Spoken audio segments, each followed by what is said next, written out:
السلام علیکم ورحمۃ اللہ وبرکاتہ۔ الحمدللہ رب العالمین والصلاۃ والسلام علی اشرف الانبیاء وسید المرسلین وآلہ وصحبہ وازواجہ اجمعین، اما بعد۔ اعوذ باللہ من الشیطان الرجیم، برکت بسم اللہ الرحمن الرحیم۔ ان اولیاءہ الا المتقون، وقال تعالی فی مقام آخر، الا ان اولیاء اللہ لا خوف علیہم ولا هم يحزنون الذین آمنوا وکانوا یتقون لهم البشری فی الحیاۃ الدنیا فی الآخرہ لا تبدیل لکلمات اللہ ذلک هو الفوز العظیم۔ اللہ تعالیٰ کے کرم سے، اس کی مہربانی سے، سرکار دو عالم نور مجسم صلی اللہ علیہ وسلم کے توسل و تصدق سے اور پنجتن پاک کی دعاؤں سے آج میں آپ سب لوگوں کے درمیان ایک بہت ہی پیاری چیز اور بہت ہی پیارے معلومات اور ایک زبردست اسلامی، روحانی اور عرفانی کلام لے کر کے حاضر آیا ہوں۔ امید ہے کہ مجھے آپ تمام حضرات بڑی محبت سے اس کو سمجھیں گے اور اس پر غور کریں گے اور اس پر انشاءاللہ عمل کرنے کی کوشش کریں گے۔ آپ کو پتہ ہے آج سرکار محبوب سبحانی قطب ربانی شہباز مکانی قندیل نورانی شیخ عبد القادر جیلانی غوث احمد دستگیر رضی اللہ تعالیٰ عنہ کا مبارک مہینہ چل رہا ہے اور آپ کے عرس پاک کے ایام چل رہے ہیں۔ کل 11ویں شریف تھی اور آج 12ویں تاریخ ہے اس ماہ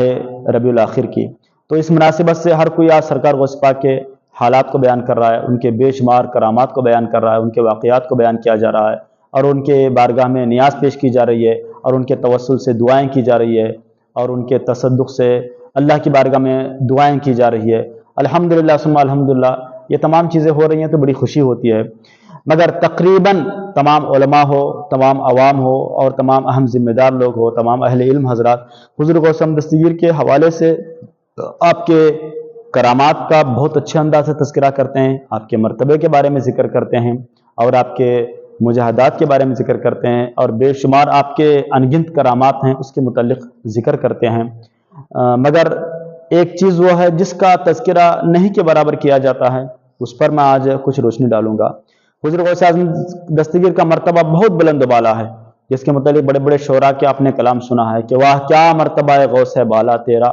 اونچے اونچوں کے سروں سے قدم ہے اعلیٰ تیرا، سر بھلا کیا کوئی جانے کہ ہے کیسا تیرا، اولیاء ملتے ہیں آنکھیں وہ ہے تلوا تیرا۔ سبحان اللہ، کتنے بڑے انداز سے، کتنے بڑی آپ کی پیاری شان ہے، اس انداز سے انشاءاللہ بیان کیا جاتا ہے۔ غوث اعظم امام التقا والنقا، جلوہ شان قدرت پہ لاکھوں سلام، اس انداز سے آپ کا ذکر جمیل کیا جاتا ہے اور آپ کے تذکرے کیے جاتے ہیں اور آپ کی بے شمار کرامات بیان کیے جاتے ہیں، مگر سرکار غوث احمد دستگیر رضی اللہ تعالیٰ عنہ کی جو خاص توجہ تھی، جس کو آپ نے اپنی زندگی میں اپنے تمام چاہنے والوں کے درمیان اور اپنے تمام مریدوں کو آپ نے جو تعلیم و تربیت دیا تھا اور آپ کے جو خاص التفات تھے اور آپ کی جو توجہ تھی، اس پر زیادہ نہ تذکرہ ہوتا، نہ اس کے بارے میں لوگوں کو تعلیم دی جاتی اور نہ تربیت دی جاتی، تو وہ کیا چیز ہے جس پر سرکار غوث احمد دستگیر زیادہ توجہ فرماتے تھے اور زیادہ آپ اپنے مریدوں کو، اپنے چاہنے والوں کا بیان فرماتے تھے، اس پر مجھے آپ گفتگو کرنا ہے۔ حضور غوث اعظم دستگیر رضی اللہ تعالیٰ عنہ شریعت کے بھی عالم، طریقت کے بھی عالم، معرفت کے بھی عالم، حقیقت کے بھی عالم، آپ جو ہے چاروں علوم کی آپ جامع معنی شخصیت، چارے علوم میں، اس کے بعد شریعت کے اعتبار سے اگر دیکھا جائے تو آپ امام سرکار غوث اعظم دستگیر رضی اللہ تعالیٰ عنہ جو ہے مسلک امام اعظم کے جتنے بھی فروعیات ہیں، جتنے مسائل، وہ سارے مسائل کو بڑے اچھے انداز سے آپ بیان فرماتے تھے۔ آپ فتویٰ دیتے تھے حنفی مسلک کے مطابق، آپ فتویٰ دیتے تھے شافعی مسلک کے اعتبار سے بھی لوگوں کو آپ فتاوی آپ کی موجود ہیں، مالکی مسلک کے اعتبار سے بھی آپ کے فتاوی موجود ہیں، حنبلی مسلک کے اعتبار سے فتاوی موجود ہیں، تو بہرحال سرکار غوث احمد دستگیر رضی اللہ تعالیٰ عنہ آپ چاروں مسلک کے جو بھی فتوے آپ کے سامنے پیش ہوتے، وہ چاروں مسلک کے فتواؤں کا جواب بڑے پیارے انداز سے مدلل مستند اعتبار سے آپ جواب دیتے تھے۔ تو شریعت میں آپ کا یہ مقام ہے، مگر طریقت میں، روحانیت میں آپ کا کیا مقام ہے اور آپ اپنے تمام چاہنے والوں کو آپ کیا درس دیتے تھے، اور آپ کے جو مریدین ہیں، معتقدین ہیں اور آپ کے جو خلفاء ہیں، کیا آپ کی شان ہے کہ الحمدللہ ثم الحمدللہ آپ کے جو خلفاء ہو گزرے ہیں یا آپ کے جو خانوادے کے افراد ہیں، وہ سرکار غوث پاک کی تعلیمات اور روحانی فیضانی ہے، روحانی تربیت ہے، وہ طریقت اور معرفت کے علوم کا وہ سمندر جو سرکار غوث احمد دستگیر نے اپنے مریدوں میں اور اپنے خلفاء میں اور اپنے خاندان کے افراد میں جو ڈالا تھا، اس کا جو ہے تذکرہ الحمدللہ، اس کی جو فیضان آپ کے 1 صدی 2 صدی تک نہیں بلکہ صدیوں پر محیط ہے، اور آج بھی وہ فیضان غوث اعظم دستگیر جاری و ساری ہے۔ مگر آج تقریباً ہم کئی ایک پیروں کو دیکھتے ہیں، خانخواہ والوں کو دیکھتے ہیں، اور مریدوں کو دیکھتے ہیں، اور کئی ایک سلسلہ سے وابستہ افراد کو دیکھتے ہیں، غوث اعظم دستگیر کی بڑے اچھے انداز سے نیاز کریں گے، فاتحہ کریں گے، ختم قادریہ کا اہتمام کریں گے، ان کے کرامات بیان کریں گے، ان کے چرچے کریں گے، ان کا ذکر جمیل کریں گے، مگر آپ کی جو تعلیمات ہیں اس پر کسی کو توجہ نہیں، آپ کی جو تربیتیں ہیں اس پر کسی کو خیال نہیں ہے، اور آپ کا جو روحانی مشن ہے وہ روحانی مشن آج ندارد ہے۔ اس لیے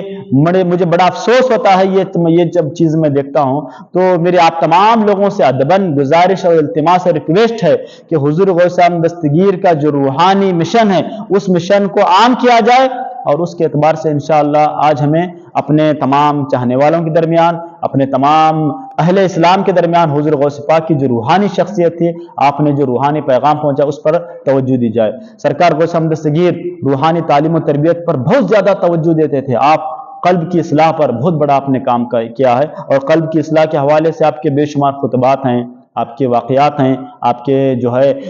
کتابوں میں تصنیفات ہیں۔ اب تقریباً جن کو بھی ہم بتایا جاتا، جن کو بھی ہم سنتے ہیں اور بتاتے ہیں، بولتے ہیں، تو وہ لوگ صرف حضور غوث پاک کے کرامات تک محدود کر دیتے ہیں، حضور غوث پاک کے مخصوص واقعات تک تذکرہ کر دیتے ہیں، مگر آپ کا جو روحانی مشن اور آپ کی جو تعلیم و تربیت اس پر کسی کو توجہ نہیں۔ آج دیکھیے آپ نماز ہی کے متعلق میں آپ کے سامنے ایک چیز عرض کروں تو آپ کو پتہ چلتا ہے، نماز میں جو ظاہری شرائط ہیں، جو فرائض ہیں، جو سنتیں ہیں، اس کو ادا تو کر دیا جاتا، مگر روحانی جو کیف و سرور کا معاملہ ہے، قلب کی کیفیت کو جو معاملہ ہے، اس پر کوئی توجہ دیتا ہے کہ جب آپ نماز ادا کر رہے ہیں تو آپ کا دھیان کہاں ہونا چاہیے، آپ کس کیفیت کے ساتھ نماز ادا کی ہونی چاہیے؟ آپ نماز تو ادا کر رہے ہیں، کھڑے ہوئے ہیں، مگر آپ کا دل، دماغ، خیال ادھر ادھر بھٹک رہا ہے، تو اس کا علاج کون کرے؟ اور اس کیفیت کے بارے میں آپ کو کون سمجھائے؟ اور اس کا معاملہ کیا ہے؟ قلب کی اصلاح سے ہے۔ ہم نے قلب کی اصلاح نہیں کیا، قلب کو گندگیوں سے ہم نے پاک نہیں کیا، قلب میں جتنے بھی ہمارے غلاظتیں ہیں اس کو ہم نے دور نہیں کیا، ہم نے تو جسم کو تو پاک کر دیا، جسم تو الحمدللہ پاک و صاف ہے الحمدللہ، مگر قلب کی اصلاح، قلب کو کیا ہم نے پاک کیا ہے؟ نہیں پاک کیا۔ قلب کو گناہوں سے پاک کیا جائے، شہوانی خواہشات سے پاک کیا جائے، قلب کو گندگیوں سے پاک کیا جائے، اور قلب کی جو کدورتیں ہیں اس کو نکال کر کے قلب کو ایسا مصفہ مجلہ کیا جائے، اس قلب کے اندر نور الہی، نور محمد مصطفیٰ جلوگر ہو جائے، اور وہ قلب جب جگمگا اٹھے تو پھر کیا کہنے کہ دل کے آئینے میں ہے تصویر یار، جب ذرا گردن جھکا لی دیکھ لی کا معاملہ ہوتا ہے میرے پیارو۔ اس لیے میں آپ سب سے عرض کروں گا کہ اس پر ہمیں توجہ کی ضرورت ہے۔ حضور غوث اعظم دستگیر کی خطابات آپ پڑھیے تو سرکار غوث اعظم دستگیر رضی اللہ تعالیٰ عنہ نے قلب کی اصلاح کے طور پر آپ کو مجاہدات کروایا، ذکر و اذکار کی محفلوں میں بٹھایا، تربیت ان کی خاص کیا، کئی ایک جو ہے روزے رکھوائے، پیر کے دن کا روزہ، جمعرات کا روزہ، ایام 20 کے روزے، پھر اس کے بعد جو ہے کئی ایک مرتبہ لوگوں کو آپ نے اصلاح کے طور پر آپ جو ہے لوگوں کو کئی ایک اذکار دیتے تھے، مراقبات کرواتے تھے آپ۔ آج جو مراقبے نہیں رہے، نہ جو مجاہدات رہے، نہ وہ آپ کے وہ اذکار رہے، نہ وہ آپ کی دیگر چیزیں رہیں، بس رسم و رواج کے حساب سے چلا ہوا ہے۔ حضور غوث اعظم دستگیر کے متعلق اگر پوچھا جائے آج آپ نے کتنی کتابیں تصنیف کیا ہے اور آپ کا جو مشن کیا ہے، اگر کسی کو ایک اچھے سے علم رکھنے والے کو بھی اگر پوچھا جائے تو مشکل سے ان کے پاس سے جواب نکلتا ہے۔ کیوں؟ اس لیے کہ آج صرف ہم کرامت تک رہ گئے، تعلیمات سے ہمارا کوئی لگاؤ نہیں، تربیت سے ہمارا کوئی لگاؤ نہیں، روحانی کیف و سرور سے ہمارا کوئی تعلق نہیں۔ سرکار غوث اعظم دستگیر رضی اللہ تعالیٰ عنہ کے جو چاہنے والے ہوتے ہیں تو ان کے چاہنے والوں میں جو ہے الحمدللہ ثم الحمدللہ ایسے با کمال خلفاء، ایسے با کمال مریدین ہو گزرے ہیں کہ الحمدللہ بیٹھک میں کئی ایک لوگوں کو جو ہے توبہ کرا کے داخل ایمان کرتے، اور کئی ایک لوگ جو ہے بڑے بڑے گناہوں سے توبہ کر کے اللہ اس کے رسول کے دیوانے بنتے۔ تو آج ہمارے بے شمار تقریریں ہو رہے ہیں، واقعات ہو رہے ہیں، مگر کوئی آج اسلام قبول کر رہا ہے؟ اسلام قبول کرنے کی تو بات درکنار، اچھے سچے دل سے پاک صاف ہو کر کے وہ اللہ والا نہیں بن سک رہا ہے، اللہ والا نہیں بن سک رہا۔ تو اس کی وجہ کیا ہے؟ آج ہم نے روحانی کیف و سرور کے معاملے کو ہم نے ترک کر دیا ہے، تربیت کو آج ہم نے چھوڑ دیا ہے۔ لہٰذا میں آپ سے گزارش کروں گا، سرکار غوث اعظم دستگیر رضی اللہ تعالیٰ عنہ کی آپ نیاز کر رہے ہیں، ان کے آپ چرچے کر رہے ہیں، ان کے کرامتوں کا آپ ذکر جمیل کر رہے ہیں، تو اس کے ساتھ ساتھ آپ کو حضور غوث اعظم دستگیر کی روحانیت پر آپ کو کام کرنا ہوگا، روحانیت سے فائدہ حاصل کرنا ہوگا۔ حضور غوث پاک کی کتاب سر الاسرار کتاب ہے، آپ پڑھیے، آپ کی روح خوش ہو جائے گی۔ کیا آپ کا مقام اور کیا آپ نے اس میں معرفت کے ہیرے جواہرات اپنے اس میں بکھیرے ہیں کہ بندہ اللہ تعالیٰ تک کتنا آسانی سے پہنچے اور بندے کا تعلق اللہ تعالیٰ سے کتنا گہرا ہے، اس میں آپ نے سمجھایا الانسان سری وانا سر، حضور صلی اللہ علیہ وسلم کا فرمان حدیث پاک اس میں انہوں نے ذکر کیا ہے کہ انسان میرا راز ہے اور میں اس کا راز ہوں، یعنی انسان کا تعلق بندے سے، بندے کا تعلق اللہ سے اتنا قریب ہے کہ اللہ فرما رہا ہے، سرکار کی حدیث ہے کہ انسان میرا راز ہے، میں اس کا راز ہوں، اور قرآن پاک کی آیت پاک صاف ہے، نحن اقرب الیہ من حبل الورید، ہم بندے کی شہرک سے بھی زیادہ قریب ہیں۔ الحمدللہ، جب اتنا اللہ تعالیٰ ہم سے قریب ہے تو پھر ہم اس سے کیوں قریب نہیں ہو رہے ہیں؟ نماز کی حالت میں بندہ اس کے قریب نہیں ہو رہا، نماز کی حالت میں بندے کو کیف و سرور نہیں آ رہا، نماز کی حالت میں وہ لطف نہیں آ رہا، مزہ نہیں آ رہا، اور وہ جو وجدانی جو کیفیت ہے، وہ وجدانی کیفیت بندے کے اندر طاری نہیں ہو پا رہی ہے۔ وہ نماز، کیا نماز کہ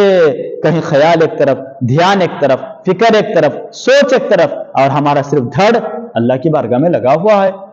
اور ہم ادھر سبحان اللہ الحمدللہ چل رہا ہے، سبحان ربی العظیم سبحان ربی الاعلیٰ چل رہا ہے، تو یہ بھی کیا نماز ہے؟ قد افلح المؤمنون الذین هم فی صلاتهم خاشعون، وہ نمازی کامیاب ہیں جو اپنی نماز میں خشوع و خضوع، دل کے جھکاؤ کے ساتھ نماز ادا کرتے ہیں۔ سمجھے آپ؟ قد افلح من تزکا، وہ شخص کامیاب ہو گیا جو اپنے آپ کو سارے گناہوں سے پاک و صاف کر کے مصفا مجلہ اپنے دل کو جس نے بنا لیا ہے، وہ کامیاب ہے۔ سمجھے آپ؟ تو پھر اللہ تعالیٰ کا جو فرمان ہے کہ سنوریہم آیاتنا فی الآفاق وفی انفسہم افلا تبصرون، ہم اپنے نشانیاں ساری کائنات میں ہم دکھاتے ہیں، اور تمہیں ہماری نشانیاں اے میرے بندو تمہاری جانوں میں بھی ہم دکھاتے ہیں، افلا تبصرون، کیا تم نہیں دیکھتے؟ اللہ تعالیٰ دیکھنے دکھانے کا معاملہ کر رہا ہے، مگر ہم کہاں ہیں؟ اس سے بالکل دور ہیں۔ سمجھے آپ؟ پھر اس کے بعد اللہ تعالیٰ فرماتا ہے اے بندے میں تیرے سے بہت قریب ہوں۔ اللہ فرماتا ہے فَإِنَّمَا تُوَلُّوا فَثَمَّ وَجْهُ اللَّهِ، جس طرف تم رخ کرو اس طرف اللہ ہی کی ذات موجود ہے۔ تو پھر یہ جو تعلیمات ہیں اور یہ جو تذکرے ہیں، یہ حضور غوث پاک کے تعلیمات میں موجود ہیں، آپ کی کتابوں میں موجود ہیں۔ آپ اٹھا کے دیکھیے الفتح الربانی، حضور غوث پاک کے پورے خطابات اس میں موجود ہے۔ آپ اٹھا کے دیکھیے غنیۃ الطالبین، حضور غوث پاک کے بے شمار اس میں تعلیمات موجود ہیں۔ آپ اٹھا کے دیکھیے سرکار غوث اعظم دستگیر کی سر الاسرار، اس میں بے شمار موجود ہیں۔ اور حضور غوث پاک کے خانوادے کے بڑے بے شمار افراد نے حضور غوث پاک کے فیضان سے وہ علمی خدمات انجام دیا ہے۔ میرے پیارو، آپ دیکھ کر کے دنگ رہ جائیں گے، آپ کی روح باغ باغ ہو جائے گی۔ میں ایک عرض کروں گا، ان کے ایک شہزادے ہیں جن کا نام حضرت علامہ مولانا مفتی ڈاکٹر سید عبدالعزیز القادری البغدادی مدظ اللہ العالی، سبحان اللہ، انہوں نے تصوف پر انسائکلوپیڈیا بول کے زبردست کتابوں کو انہوں نے مرتب کیا ہے۔ صرف تصوف اور روحانیت کے عنوان پر تقریباً آپ نے جو ہے 12 سے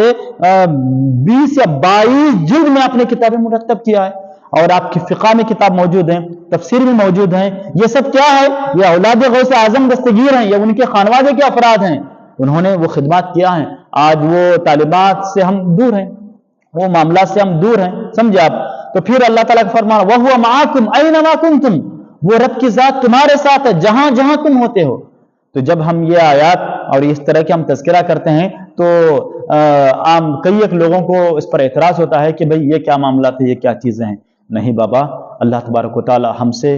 بہت قریب ہے، بہت قریب ہے، تو وہ ہمیں سمجھنے کی ضرورت ہے، اور وہ سمجھ کر کے اللہ اس کے رسول تک پہنچنے کی ضرورت ہے۔ سمجھے آپ؟ تو وہ یہ اس پر آج ہمیں توجہ کرنے، غور کرنے کی ضرورت ہے۔ یہ اصل میں یہ حقیقی روحانی عرفانی تعلیمات ہیں جس کے ذریعے سے بندہ آسانی سے اللہ تعالیٰ تک پہنچ سکتا ہے، اللہ تعالیٰ تک پہنچ سکتا ہے۔ اسی لیے سرکار دو عالم نور مجسم صلی اللہ علیہ وسلم نے ارشاد فرمایا میرے چاہنے والوں، نماز بہت پیاری چیز ہے، تم ادا کرتے ہو، مگر اگر تمہیں مجھے جو معراج کے وقت میں جو کیفیت معراج کے وقت میں جو مجھے لذت، معراج کے وقت میں جو مجھے کیف و سرور نصیب ہوا ہے، وہ سرور، وہ لطف، اگر تم اس کا خواہاں ہو، اگر وہ تم چاہتے ہو کہ وہ مجھے چیز حاصل ہو جائے، تو پھر آپ کو کیا کرنا ہے؟ الصلاۃ معراج المؤمنین، نماز مومن کی معراج ہے۔ سبحان اللہ۔ تو نماز میں تمہیں وہ کیفیت انشاءاللہ حاصل ہوگی، نماز میں وہ کیف و سرور تمہیں حاصل ہوگا۔ لہٰذا میرے پیارو، اس کے مطابق ہمیں حضور غوث پاک کے تعلیمات کو ہمیں سمجھنا ہے، حضور غوث پاک کے روحانی تعلیمات کو ہمیں سمجھنا ہے، حضور غوث پاک کے جو روحانی تربیتیں ہیں اس پر ہمیں عمل کرنے کی ضرورت ہے، تعلیمات تصوف پر آج ہمیں عمل کرنے کی ضرورت ہے، جس کے ذریعے سے بندہ اللہ اس کے رسول کا قرب حاصل کرتا ہے، قرب حاصل کرتا ہے۔ الحمدللہ ثم الحمدللہ۔ تو لہٰذا یہی انہی باتوں پر اپنی بات کو میں ختم کر دیتا ہوں۔ انشاءاللہ اگلے عنوان پر، اگلے جو ہے اس کے آگے کے عنوان پر ابھی مجھے بہت کچھ آپ کے سامنے عرض کرنا ہے۔ مجھے امید ہے کہ آپ تمام حضرات ان تمام باتوں کو توجہ سے سنیں گے۔ انشاءاللہ اگلا میرا مراقبہ کس کو کہتے ہیں، مکاشفہ کیا ہے، مجاہدہ کیا ہوتا ہے، صوفیہ کی تعلیمات کا نچوڑ کیا ہے، یہ جو آیات پاک ہیں اس کی تشریح کیا ہے، اور جو ہے اب ہم آپ کو آسانی کے ساتھ مراقبہ کی خاص تعلیم دیں گے، جس مراقبے میں بندہ اپنے مسجد یا اپنے بغل کی کسی ایک مدرسے میں بیٹھا ہوا ہوگا یا کسی آستانے میں بیٹھا ہوا ہوگا، وہ بیٹھ کر کے جب تھوڑی دیر میں جب آنکھ بند کر کے اللہ اس کے رسول کی محبت میں سانسوں کا خیال کرتے ہوئے اللہ کے ذکر میں اللہ اللہ اللہ کا ورد صرف زبان سے نہیں بلکہ قلب و روح کو اللہ کا جب ذاکر بنا کے جب بندہ بیٹھ جاتا ہے، وہ بیٹھا مسجد میں ہوتا ہے، پہنچا کعبے میں ہوتا ہے انشاءاللہ، وہ بیٹھا جو ہے اپنے گھر میں ہوتا ہے، وہ تھوڑی ہی دیر میں پہنچا مدینے میں ہوتا ہے، وہ بیٹھا جو ہے اپنے کسی درگاہ میں ہوتا ہے، کسی واسطانے میں ہوتا ہے، مگر وہ پہنچا بغداد معلیٰ میں ہوتا ہے، وہ بیٹھا جو ہے کسی جنگل و بیابان میں بیٹھ کر کے اللہ اللہ کا ورد کرتا ہوتا ہے حضور کی محبت میں، پنجتن پاک کی محبت میں، وہ آنکھ بند کر کے جب مراقبے کی کیفیت میں جب بیٹھ جاتا ہے، جنگل و بیابان میں بھی بیٹھ کر کے جب بندہ اس کیفیت روحانی میں بیٹھتا ہے تو اللہ تعالیٰ اس کو تھوڑی ہی دیر کے اندر، چند منٹ کے اندر اللہ تعالیٰ اس کو بڑے مقامات سے سرفراز فرماتا ہے اور ساری کائنات کے جو ہے مناظر اس کو دکھاتا ہے۔ اسی لیے قرآن شریف میں اللہ کا ارشاد ہے سنریہم آیاتنا فی الآفاق، ہم تمہیں اپنی نشانیاں ساری کائنات میں دنیا میں دکھاتے ہیں اور تمہیں اپنے جانوں میں بھی دکھاتے ہیں، افلا تبصرون، کیا تم دیکھتے نہیں ہو؟ دیکھو ہم تمہیں ساری چیزیں ہم دکھاتے ہیں۔ تو دکھانے کے جو معاملات ہیں الحمدللہ مراقبے کے ذریعے سے اللہ تعالیٰ سارے چیزیں عطا کرتا ہے۔ یہ آنکھ سے دیکھا تو کیا دیکھا، یہ کان سے سنا تو کیا سنا، یہ زبان سے بولا تو کیا بولا، یہ سارے چیزیں جو ہے گناہوں میں ڈوب کر کے ناپاک اور بیکار ہو چکے ہیں۔ ہم اس کو بند کر کے روحانی کان سے، روحانی زبان سے، روحانی آنکھ سے ہم جب دیکھنے کا معاملہ، سننے کا معاملہ، جب بولنے کا معاملہ کریں گے تو تب جا کے دیکھیے کہ کیا ہوتا ہے اور کیا کیا نظر آتا ہے آپ کو۔ اللہ تعالیٰ کی بارگاہ سے دعا ہے رب تعالیٰ ہم سب کو ان تمام باتوں پر عمل کرنے کی توفیق نصیب فرمائے، ہم پر فیضان پنجتن پاک مولا جاری و ساری فرما دے، پنجتن پاک کے باطنی روحانی تعلیمات پر عمل کرنے کی مولا ہمیں توفیق عطا فرما، اور سرکار محبوب سبحان قطب ربانی شیخ عبدالقادر جیلانی کے روحانی تعلیمات کے روشنی میں زندگی گزارنے کی توفیق نصیب فرما۔ وصلی اللہ تعالی علی خیر خلق نور عرش سیدنا محمد و علیہ وصحبہ اجمعین برحمتک یا ارحم الراحمین، الحمدللہ رب العالمین۔